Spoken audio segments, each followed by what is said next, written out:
Hello and welcome to this review of the Fitbit Charge HR. Now this was one of the first trackers from Fitbit to offer heart rate based tracking around your wrist. It's also one of the reasons a lot of people invested in this tracker. And I've had it for about 4 to 5 months and I'm going to give my perspective, a slightly different perspective from usual. You'll find out more during the video why. But I think this is probably one of the best trackers Fitbit have made. I think it's still better than some of the new trackers they've recently launched. And it has a lot of sort of convenience and usability that I'm sure you'll agree with. But first, let's have a look at the packaging. Now, in the packaging, you get the tracker on the left-hand side. In the middle, you've got two sort of getting started guides. The first one helps you set it up. The second gives you some cautions about how to wear it. And then on the right here, we have the charging cable and the USB dongle. Taking a closer look at that, the USB dongle is great. I leave this connected to my computer all the time. It just offers you another portal from which you can synchronize your device. And along with the USB dongle, you've got the charging cable. Again, you only get one of these, so don't lose this. You can buy replacements, but they tend to be slightly pricey because they're quite easy to lose. And this just goes into the back of the Fitbit and makes everything easy to charge. Overall, this tracker has a really stylish and simple look. It comes in 4 colors and the silicone sort of rubbery touch to this is actually quite nice. It's not too harsh on your skin. It doesn't retain sweat too much and it's comfortable whether you're working out or taking the device into the office underneath maybe a shirt. The buckle as well makes it a really secure fit. The Flex had a really uncomfortable buckle that didn't quite work and easily popped off. It also offers you 4 different clock faces. The first 2 are very similar, and then here you can see the other 2. They have slight different variations on the time and the date. On the left-hand side of the device, you have a button which lets you cycle through different displays.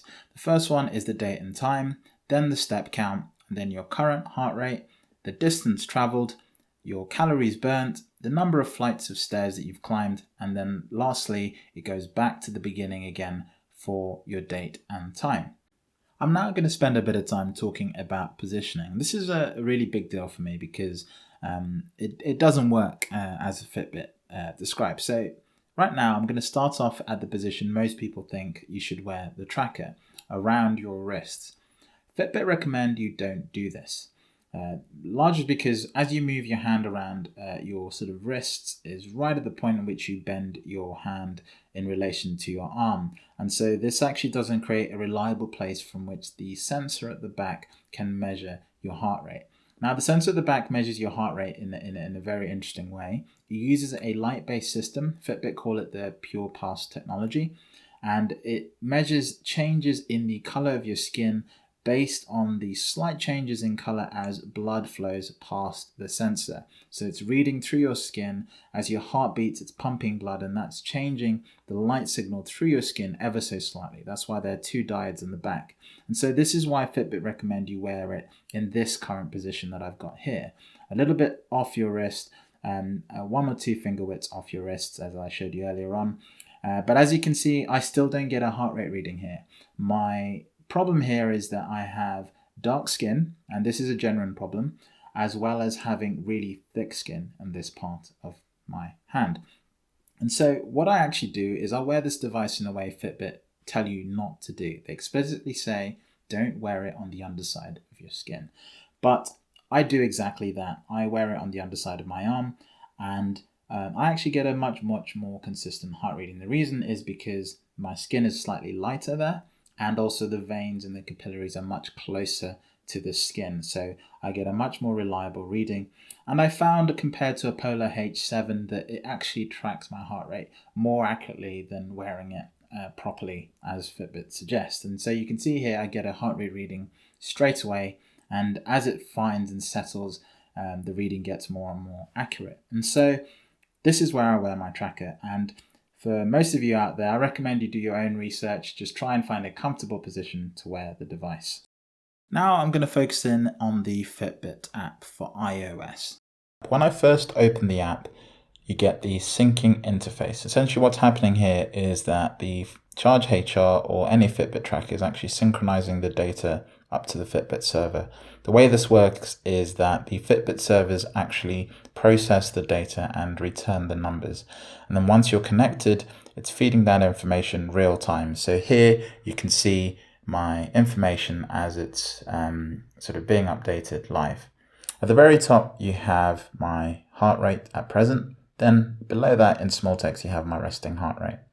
Next up, you have steps, distance traveled, calories burnt, time asleep, the number of hours I've been active each day, exercise tracking, my weight, active minutes, and also my water consumption.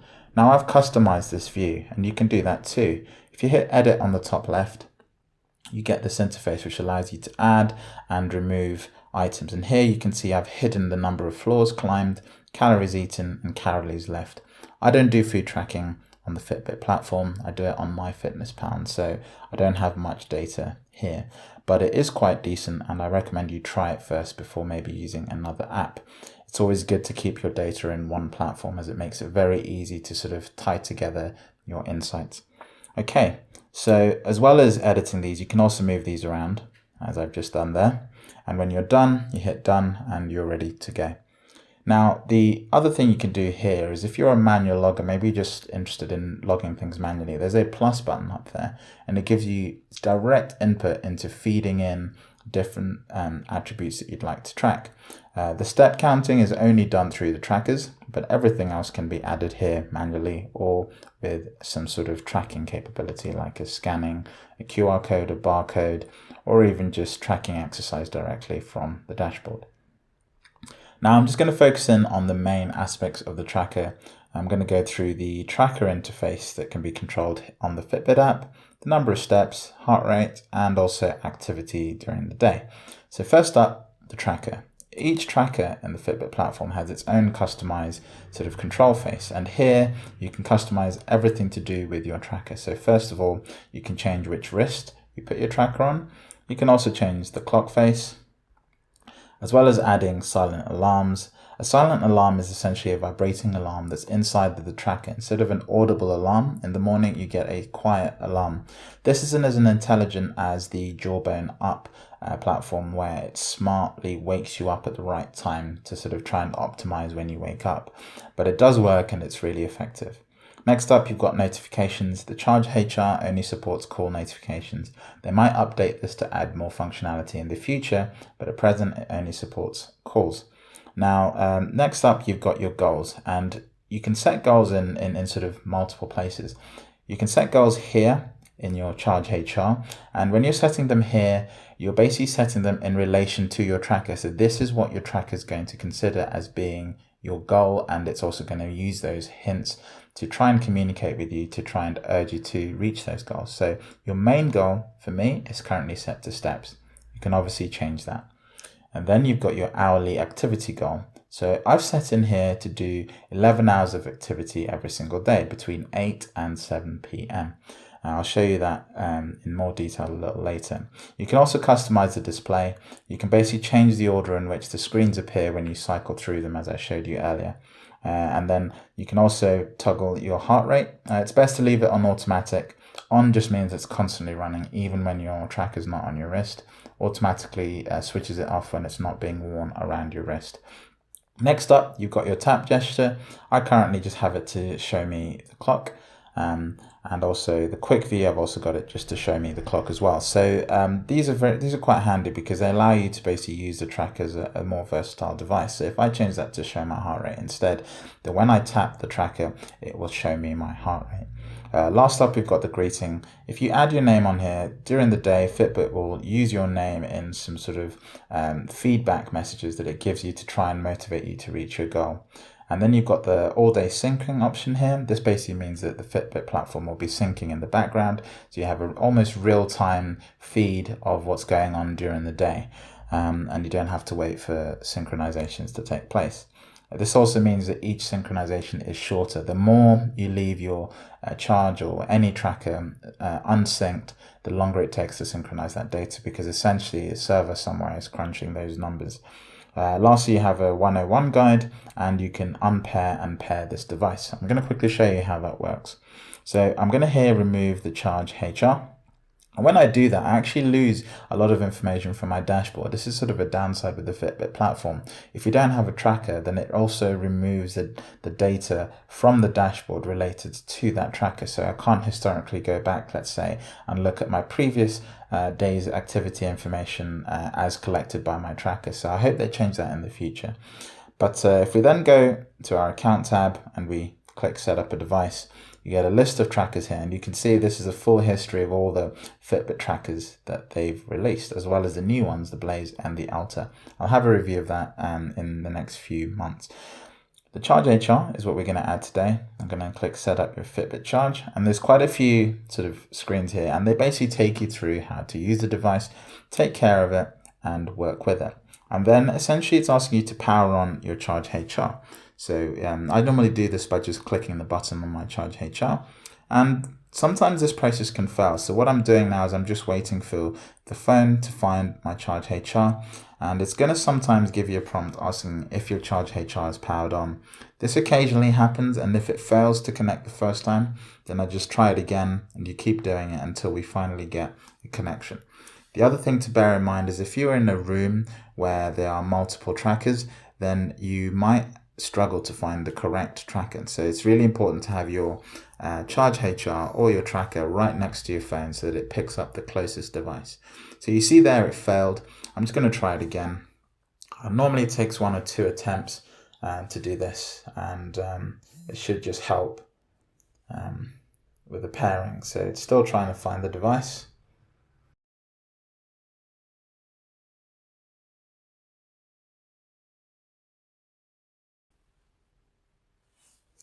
Okay, and when it finds a Charge HR, it displays a code on the device.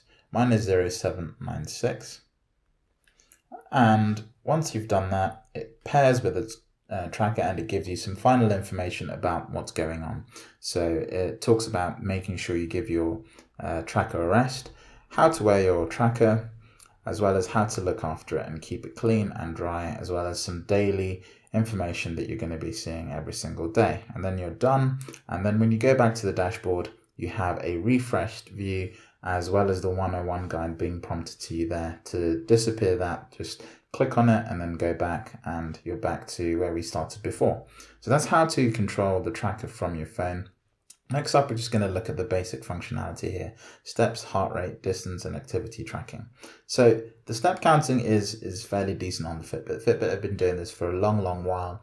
It's not like pinpoint accurate, but it's a really good measure for roughly gauging how far you're traveling each day or how many steps you're taking. Now, steps don't really amount to much because essentially, let's say some people might take more steps during a given day but use less energy because they're fit. And so you really need to sort of be careful about how seriously you take the step data.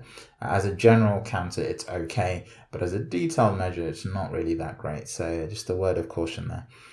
Next up, you've got the heart rate tracking. So this is actually a real-time feed. Fitbit does this 24/7, 7 days a week, but they recently changed the algorithm. So basically what it does now is it samples your heart rate every 3 to 5 seconds when you're not using any sort of running activity. And when you are in a sort of sports activity or working out, it samples it every second. And so the change to the algorithm actually resulted in a slight decrease in my resting heart rate. This is what you can see in the early sort of section of this March area. But in this view, you also get to see sort of a line chart of your heart rate throughout the day. And it's kind of cool to see where you're active. You can also see when you haven't got your tracker on. I occasionally take my tracker off just to make sure that I'm giving my wrist a rest, because leaving it on 24/7 can sometimes cause some skin irritation. So I like to take it off from time to time. And then at the top, if I swipe left, I also see a breakdown of how much time I've spent in each heart rate zone. So this is kind of cool if you're maybe on a fat burn sort of regime. You can see how much of your activity is actually in those particular zones.